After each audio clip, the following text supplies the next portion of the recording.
O Senhor esteja convosco. Proclamação do Evangelho de Jesus Cristo segundo São Lucas.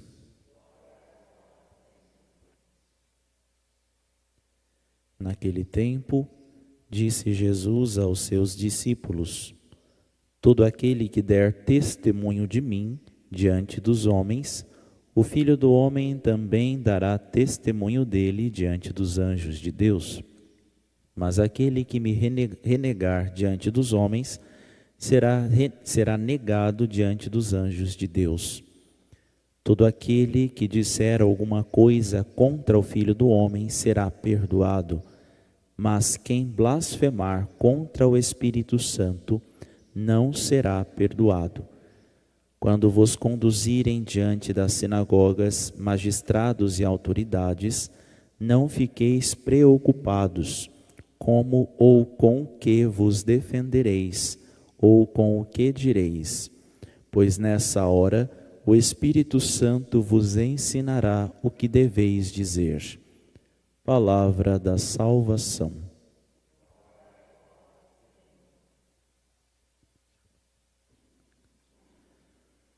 Muito bem, caros irmãos e irmãs, estamos encerrando a 28ª semana do tempo comum.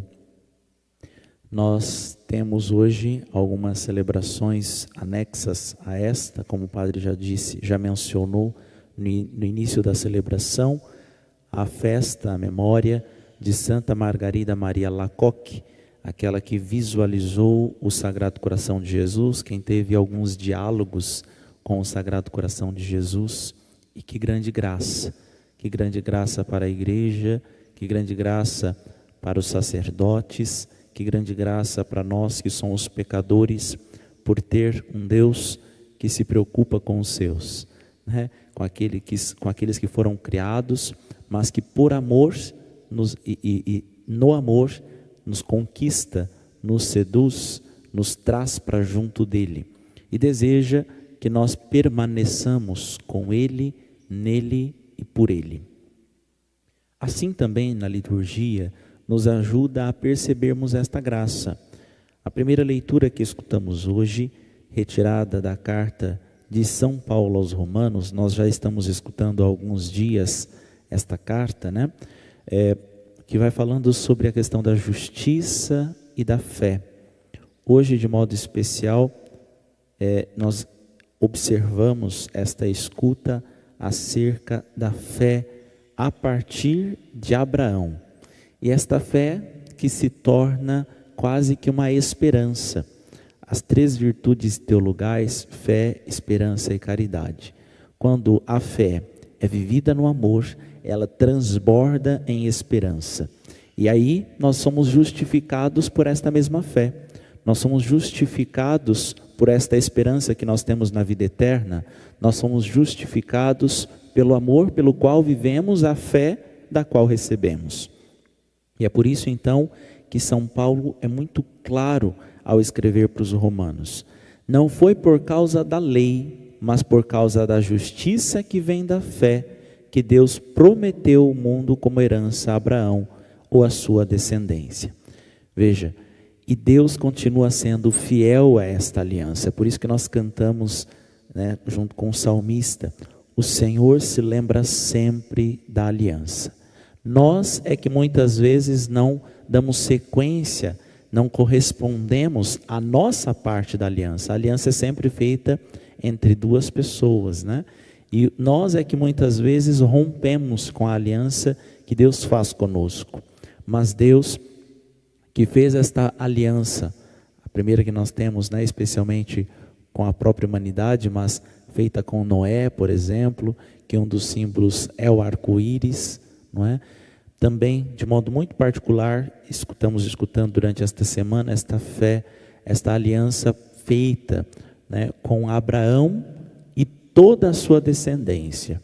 Nós, portanto, descendentes de Abraão, somos convidados a viver esta mesma experiência, esta mesma esperança, esta mesma caridade, e assim sermos justificados na fé de Abraão.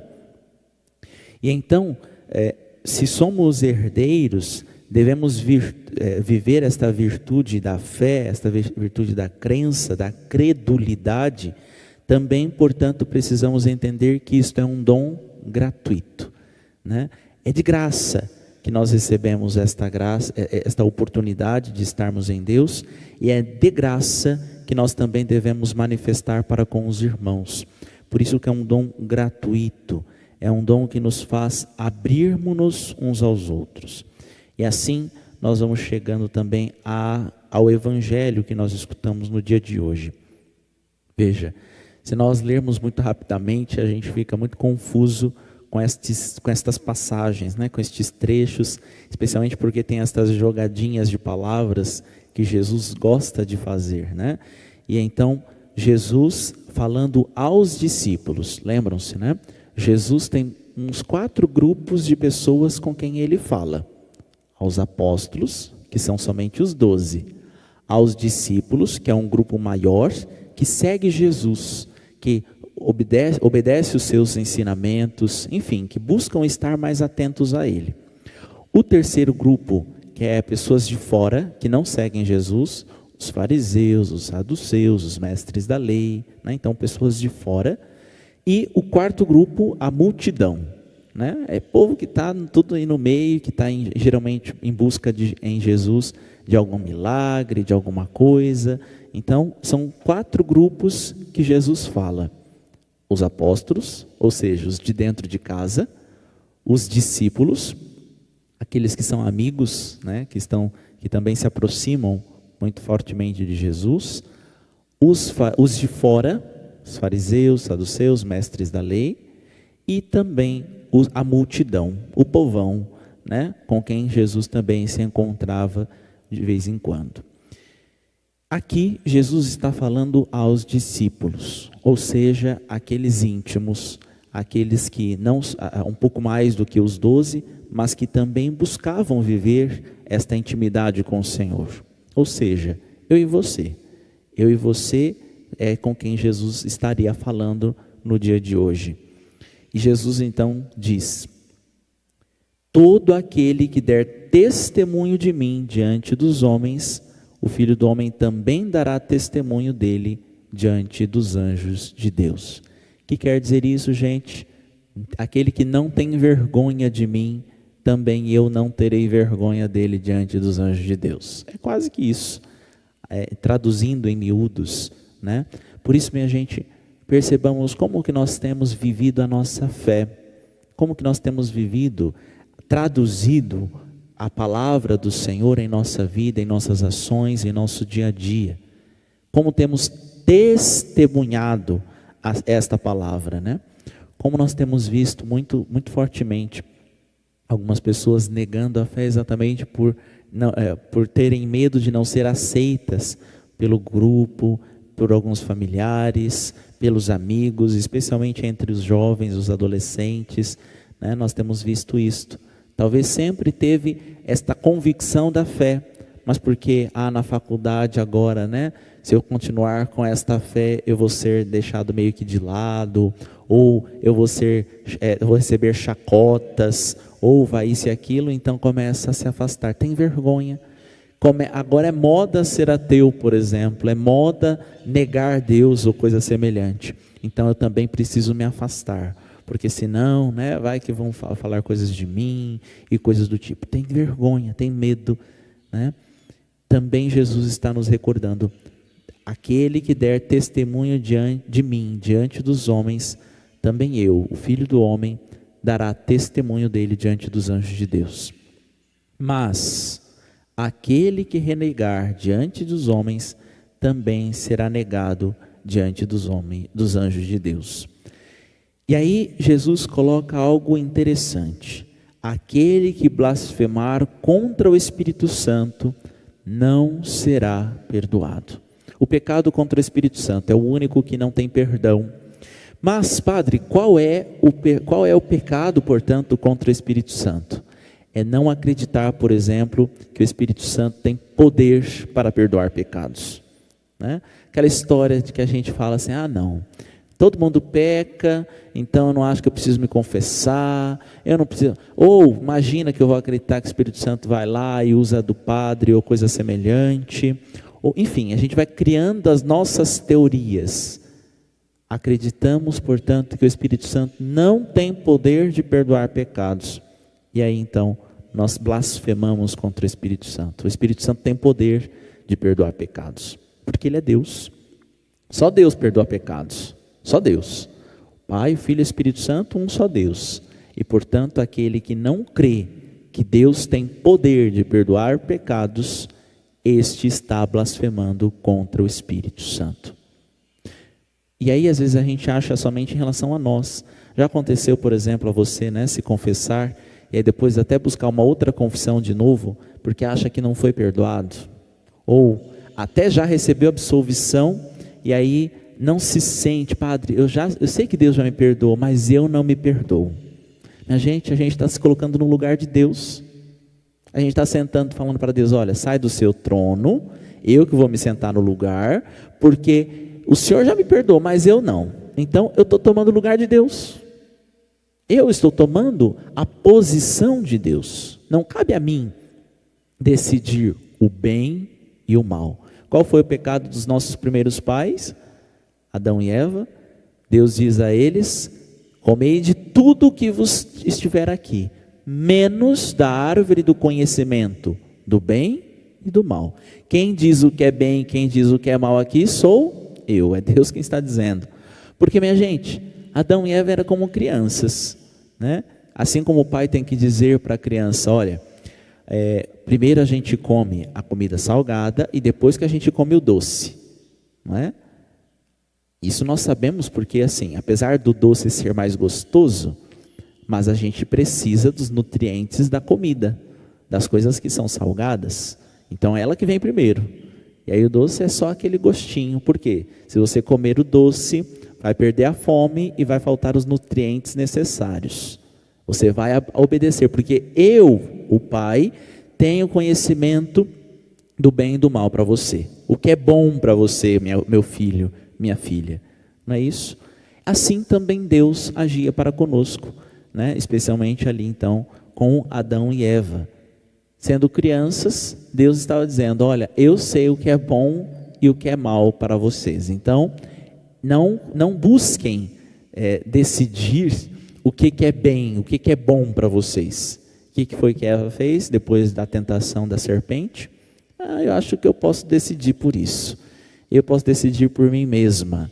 Então foi lá, negando a Deus, tomando o lugar de Deus, se colocando no lugar de Deus, começa a decidir pelo bem e pelo mal. E assim, então, entra o pecado na nossa história, entra o pecado em nossa vida. Assim, outras blasfêmias do Espírito Santo, mas é sempre nestes termos, né? Não acreditar que ele tem poder, porque ele tem, né? Ele tem este poder. É por isso, ontem eu estive lá em Moarama, na Santa Missa, com o nosso bispo diocesano, né? Com a abertura do sínodo dos bispos de 2023. E esta é a primeira vez que um sínodo começa aqui, nas nossas paróquias. Daqui a pouquinho a gente vai ficar sabendo o que vai acontecer aqui na paróquia. Teve a abertura diocesana, daqui a algum tempo teremos a abertura aqui na nossa paróquia também, né? O Papa quer escutar acerca da sinodalidade. O que é isso? O que nos faz ser igreja? O que nos faz ser isto? E aí o nosso bispo dizia algo assim, recordava de um historiador, né, um jornalista, que era ateu. Ele falava, olha, eu não tenho condições necessárias para dizer que Deus exista, que eu acredite em Deus. Eu falei, o que o bispo está falando então de um ateu no meio da homilia, né? E ele recordava que este senhor, eu não me lembro agora o nome dele, ele escreveu pensando mesmo sobre alguma coisa. Ele dizia assim, olha, todas as instituições que existiram, a mais longeva, a que ficou por mais tempo existindo, foi o Império Romano, por mais ou menos 1000 anos. 1000 anos o Império Romano existiu. O que faz a Igreja Católica existir por tantos séculos? Mais de 2000 anos ela está existindo. E aí ele disse, 2 fatores podem ser isto. O ateu pensando, viu? Um ateu pensando, por que faz que a instituição Igreja Católica exista por tanto tempo? Primeiro, ou é uma ideia de pensamentos, de situações que conseguem aglomerar, né, e fazer acontecer esta junção de pessoas, de modo tão perfeito que acaba existindo por tanto tempo, ou aquilo que os batizados acreditam, verdadeiramente ela é suscitada pelo Espírito Santo. Ele não acreditava, mas ele colocava isso como possibilidade. Ele fala assim, para ela existir tanto tempo, ou é uma regra, é um conjunto de regras, de situações, de coisas que fazem com que se juntem e vivam bem, ou é verdadeiramente aquilo que os batizados acreditam. Ela é conduzida pelo Espírito Santo. E nós sabemos por que nós hoje estamos aqui. Não é por nós, não é porque as regras necessariamente são perfeitas, porque nós sabemos que nós somos bons descumpridores de regras, né? E se fosse por cumprir regras, a igreja já estaria perdida. Mas nós sabemos que estamos aqui porque somos necessitados do amor de Deus e somos suscitados, conduzidos pelo Espírito Santo.